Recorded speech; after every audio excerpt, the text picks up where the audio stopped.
Hello and welcome, this is Blackguards. I originally thought it was Blackguards, but apparently it's pronounced Blackguards, which I guess that makes a bit more sense than Blackguards, but anyway, this is a tactical RPG with a very much a focus on the RPGing side of things. It's got a very old school feel of it, it's very reminiscent of things like Baldur's Gate and things of that nature. I think it was on Steam Early Access for a while, and it's just been released now. It's like £30, $40, whatever the equivalent is. So I'll just get straight in there. I have a save that's about an hour in, probably less than that actually, but my main save is quite a lot further than that. So this is the you'll spend quite a lot of the game here. This is the world map. It's fairly large. It goes on down here, and I don't know if you can go to all these places, but this is the main map, and each one of these places, any named place, is like a city or a village or somewhere you can go, and there'll be an innkeeper and a shop, and there'll be all sorts of things like that where you usually pick up quests. And there's, depending on the size of the city or the village, there'll be 2, maybe 3 different areas, but you can't actually move about. You don't do any physical moving about. There's just people there and you talk to them. I'll probably demonstrate it better by actually going somewhere. So this is, I didn't read that place, Velhen or something.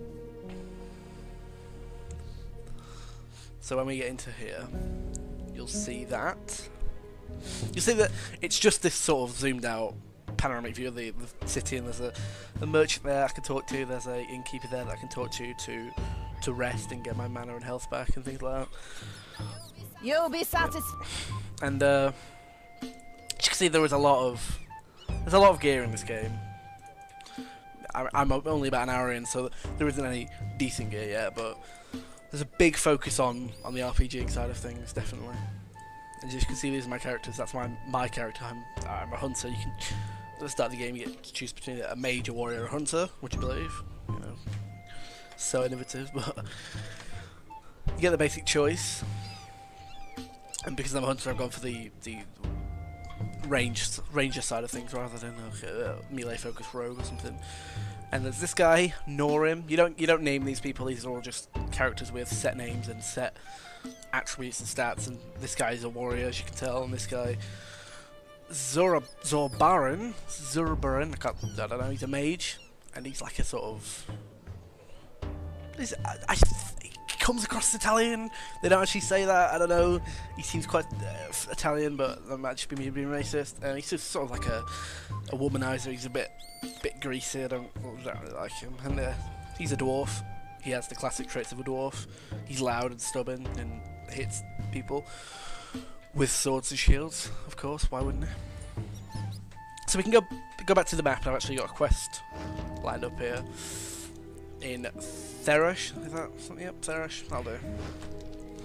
So it's not a linear game, but it's a very focused game. There's no, it opens up later on, but for the first 4 or 5 hours, there's no, you can't explore, you're kind of limited to where you can actually go. You've got the basic cities, and whenever you get a quest, that area will open up, say it'll open up at like the woods or cemetery, and you'll go there, do the quest, come back, and within those areas, there's only a certain amount of place you can actually go. It's very focused, but it doesn't feel linear in any way, which is nice. Not that linearity is a bad thing, of course. And what did he say? He said, "These aren't the druids we're looking for." Star Wars reference. What rubbish? All that blasted trouble for nothing. Hey! What do you want? We're just looking around. Oh, I'm in trouble now. Right. Right. Let's play out. Kill them all! Tutorial. So this is the basis of the combat. You'll see that for most quests you get a basic few lines of dialogue. There's not really much more that you need to say. Go here, kill these guys. And this is the basis of combat. It's turn-based. It's hex-based. You've got these hex-placed grids where, in like an XCOM style manner, I can go anywhere in the blue space in one turn, but go into the white one will take up another turn. So, okay, this is actually the dwarf that's control. I thought that was me. So it's quite simple, but it does get very difficult. As you can see, because I've got it says at the bottom there that I've got a 75% chance to hit, but that's only because I have the correct skills. It's very old school in that manner where you need, where you need like, you need a certain skill just to know if you're even going to hit somebody. It's very, it gets kind of crazy with that sort of thing, and that's different for animals and humans, and you need a different skill for animals, and it has to be a certain rank, and it gets quite crazy. So I can hit that guy with a 75% chance to hit, sorry, or I can open up this abilities menu, which I don't like this menu. It feels kind of unresponsive. It's kind of awkward to use, but you can easily just drag any ability over to the hotbar up there, which is a lot easier, so you don't really have to look at this thing, which is nice because I really don't like it. So I've got because I'm so early in the game, I have very few abilities. Obviously, I have Power Blow, which does lots of damage. Shoot, let me say that. Does a lot of damage, basically. Well, it wouldn't if I hit him. And I accidentally just demonstrated some of the environmental stuff that is in this game by hitting that box. As you can see, at the start of the fight, that guy pushed these boxes over, which blocked the path, and there's a lot of that where you can mess with the environment, you can set traps, you can blow things up, it's fire or gas or whatever it is. There's a lot of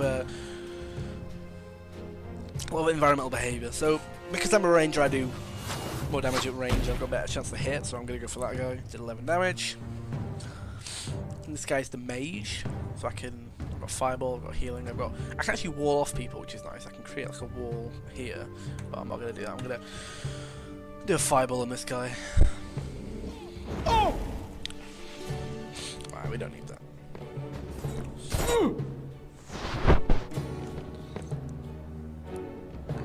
So you probably noticed that the game doesn't necessarily look great. It looks alright from this position, from above, but when we get into a cutscene, you'll see that there's a lot of murky textures, and it doesn't look too great, which isn't a problem because most of the game, like I said, is up here when it's top-down.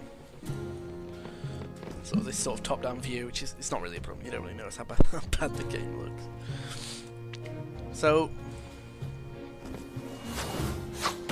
because the game is determined on these sort of like under the hood dice rolls, they don't.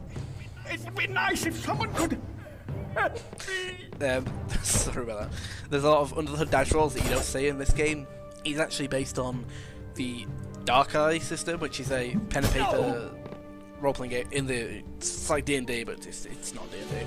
I've never played it. I'm completely unfamiliar with it, so it's a lot of rules that I don't know about, don't understand, and I'm sure that people who do understand the Dark Eye universe and the Dark Eye rule set will appreciate it a lot more than I can, but you don't necessarily need to know all that to actually play this game well. But I think it's important to be aware that there's a lot of dice rolls determining how well you do. Die, will you? It kind of gets a bit frustrating later when still is a bit I'm on where it's starting to get really hard, the difficulty's really ramping up, and I just can't seem to hit anybody. That's my problem. There's so many different types of armor and different types of hit, and there's so many debuffs that your character can take that will make it harder for them to hit and do less damage, and it's complex. It's a lot complex than it might seem. So we killed these. Dreamweed. All right. Now, back to those madmen. So when I get back to the town city, I'll show you some more of the dialogue and the RPG aspects. So after every fight, you get loot, you get AP, which obviously progressively more AP, which is adventure points, which is basically your XP. You can put that into a number of different trees, which I'll show you in a minute. You've got money, gold, silver, copper, and you get a ton of loot that you can. You get a ton of loot in this game, especially later on. It's kind of crazy. I'll show you some of the RPG side of things. So there is a ton of ways to upgrade your character in this game, like a ton. There's literally 5 pages of ways to upgrade your character. It's kind of insane. So I'll just take you through this. You got the basic values. You got charisma, which has as you can see on the right, mostly affects conversation things, but it does impact magic abilities. And you can see when I hover over something on my cursor, you get these sort of on the right where the stats are, the base values, these forks coming off each one that it actually affects. So if every time I put a point into strength, I will get an extra point of vitality, attack, parry, etc, etc. So there's a ton of ways to customize your character just from the outset, just from looking at this. So I actually want to increase my dwarf's health because he's kind of a tank. And then you've got weapon talents, which are increase your proficiency with each weapon, and obviously there's quite a lot of different types of weapon, but for each weapon type there is this slider. If I can actually... Yeah, I can move this about. So I have 9 points in axes and maces, but I can make that 7 and 2 in defense, or I can make that 7 and 2 in attack, which obviously balances it either way, whichever way you want it, which is nice. It's a nice way to balance it. So now he's much more offensive than he is defensive with axes and maces, which I think is what he's equipping at the moment. Yeah. Then you've got talents, which is things like traps, and like I said, with the being able to see how or what your hit chance is, which is for animal lore. For animals, you need 8 points to actually be able to see what their health, what their actual health is, how much mana they've got, if they've got mana, what your odds are to hit them, things like that. And there's things like body control, which gives you buffs and willpower and stuff like that. It's a lot of things. You get spells. There's a ton of spells that obviously only mages can use, and then there's talents, and there's so many talents, but you can only learn these if you go to a trainer and learn them, and only certain trainers can teach certain things, and they'll specialise in different things. And to actually get the spells, you need to actually... On the right, yeah, you can see the red numbers is where I haven't got enough stats by quite a long way, so I'd need to actually get those requirements before I was to actually get the upgrade. That's a bad example because that's quite a high level one, but something like that, I need an extra point of agility to get that. It's deep. It really is. There's a lot of stats, there's a lot of RPGing that you need to be aware of, but not overly aware of. You can kind of not avoid it, but you can kind of just not spend too much time with it, and you could still do quite well in this game. Ah, customers. I'm not to say this game is easy, because it's far from easy. It gets really hard later on, I can tell you that. Do I have anything to sell? Yeah, I'll sell this stuff. So I'll go back to the world map. And like I said, it's very much this sort of tightly focused, short interactions with people. You go into a town, do X, Y, and Z, and then come out, go to a different place. There's no free exploration, like these somewhere over here will open up for a quest and only for a quest. It's very tightly focused, I like it. So if we go to this place, I think this is quite it's from my main quest, but I think it's a significantly bigger place than where I was before, so I can talk to these guys. Back already? I forgot actually. Oh, I need to give them Your shipment. the dream. Thank you. And our dear friend. Eaten by wolves. You've got talent. Our cart is ready for you. We can take you into Droll unseen at any time. And out again. Thanks. Okay. So there's quite a lot of voice acting in this game, and it's actually quite good, as you've probably noticed. It's actually a lot better than I thought it would be. Maybe that's just my preconceived notions of how good voice acting is in sort of not indie games, but early access games and games of this nature. But it's pretty good, and the writing's pretty good, and the characters are good. I like the characters. I like the story. It's all quite well done. Better than I thought it would. Maybe that's just my sort of low expectations, or maybe it's just really good. I don't know. Back already? Right, Let's go. I think what else I can show you. I have a quest to kill a bunch of lice in a dragon cave. It's quite a long one, but I'll show you it. And there's a good chance that I will die doing this quest because... Great idea. Hiding your hard. map in a hollow tree in the middle of the woods. Well, come on, you beast! I'd forgotten about this bit, sorry. So there is actually an element of cover in this game. Oddly enough, it doesn't really show you it too explicitly, but it does sort of mention it at the beginning of the game, where if I'm hiding, so this dwarf is hiding behind this barrel, so if there were an archer or a ranged attacker, I think he would have a lower chance of getting hit or something like that, or if I was to hide in these bushes and things like that, it's weird. So I can't see those because of line of sight, and line of sight is a big deal in this game actually. It's quite impressive how many underlying systems there are in this game, considering how basic it looks on the outset. Uh-oh. So I can't see anybody. Oh, sugar.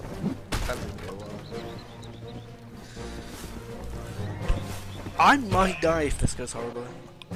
This isn't going well. But the environmental stuff is quite good. It's better than you'd expect in a game like this, because, for example, if I've just started that fire by accidentally burning that barrel, which I didn't mean to do, but if someone was to walk through that, they would take damage. Can I hit anybody from here? There I go. It's nice. Ah, so that guy missed his turn because he got stuck in a bog. You can see at the bottom on the bottom screen there is the order of who's going to attack, and if you were to click on one of the portraits, it would show you who that actually is, which allows you to plan quite nicely ahead. I can't really tell that guy in front of me because I wouldn't be able to hit him, so I'm going to go for that guy instead. Okay. That happens a lot. Your spells will just fizzle because you've only got a certain chance of actually hitting, which is really quite frustrating, but you know what you're going to do. I'm not sure if I'll be able to show you it in this video because it's something that kind of happens later on. It doesn't really happen so much now, but the way that they sort of, not artificially, but the way that they control and increase the difficulties is it's interesting. I like it. It's not just that they make the enemies harder, and I mean, they obviously do that. It's not just that the only way they increase the difficulty isn't just through, you know, we're going to increase the health of the enemies and the damage they deal. And they're going to have more resistance and things like that. And this guy's going to bail because he's low health. Does he have any potions? No, he doesn't. You actually need to be wearing a belt to actually use potions. It's kind of, oh, God's sake, you fell into the bog. Fucking Jesus. Nice one. Oh, and I filled my spell again. Oh, it's easy to get into this kind of loophole of failure in this game. There's a lot of things that can go wrong. Oh no. I think if I actually were to heal that guy, the dwarf, in time, in the next 3 turns or something, I could actually keep him alive, but... Where is it? Yeah, I can still heal him while he's down to actually revive him. But he's gonna get mauled, so... And anyway, sorry about that. About the difficulty, the way that they sort of increase it, it's kind of, they do it in some weird ways. They don't just, like I said, they don't just increase some of the numbers and stuff. They actually will do interesting things, like you have to kill these guys in 7 turns because, you know, they're going to light this altar and something bad's going to happen, and that's bad and you don't want that to happen, so you have to do it in 7 turns or you fail. Which is the one I'm on at the moment, actually, on my main save, and it's really hard because the guys are fighting really tough, but it's an interesting way to increase the difficulty, but it can feel a little unfair at times.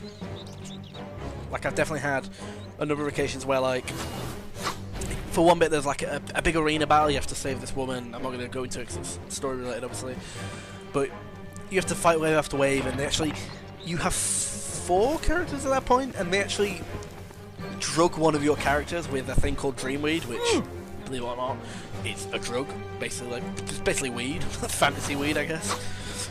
And because she's so high, she can't actually fight, and all her turns are basically useless, and so you're basically a man down, and you have to fight these really difficult waves, and it can get a little frustrating, but it's an interesting way to do it. I think most of the times they handle it, they do it better.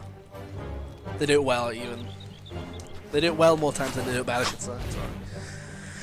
I don't know what's happening here. This guy, that's kind of just soaking up all my attacks. I'm probably gonna die here. I don't know what's going on. Can I tell that guy? Yeah.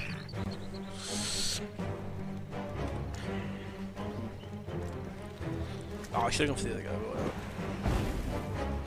Some pretty nice spell animations. But like I said, I mean, the game doesn't look too great, but some of the spell animations are... they're quite nice. The animations in combat are quite decent as well. This guy needs to bail. probably kill that guy. Okay, so he stopped soaking up my attacks. That's always nice.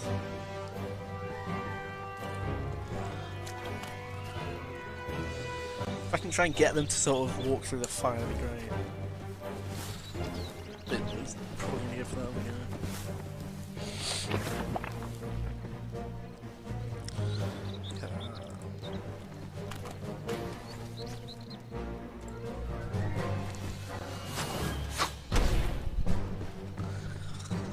Some of the tactics they force you to employ in this game, kind of weird. They almost feel cheesy. They don't feel right. I don't know what it is. It's like I'm trying to lure these guys into the fire or the swamps to like stun them or whatever, and it feels like I'm trying to game it. I don't know. It's weird. I guess it's part of the tactical element of this.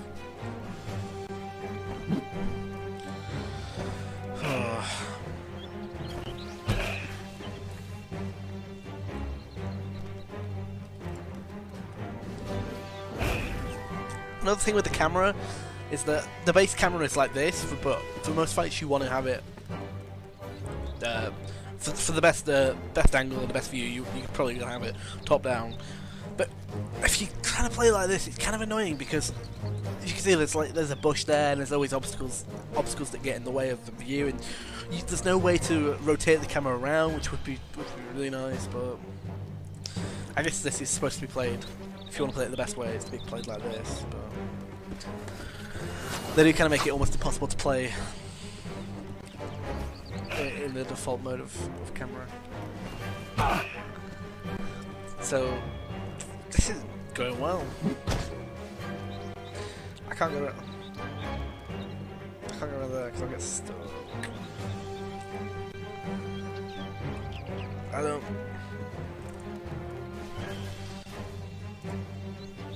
Just gonna risk it. There you go. Nice. Oh, I'm definitely faring a lot better on my warrior, which is the first character I made from this so. But I'd mix something up. Gonna make a new character video. I might as well make something new.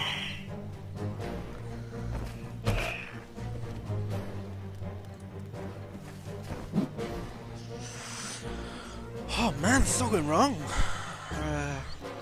Get this guy away over here. And he follows, nice.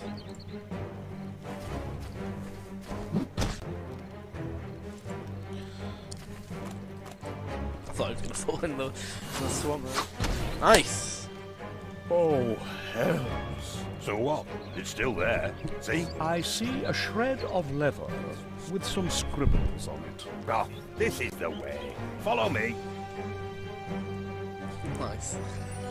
So I got some AP, which I can spend in just so many different ways. It's crazy. Oh man. So I have provisions, so I can just rest like this, Final Fantasy style, Final Fantasy X style.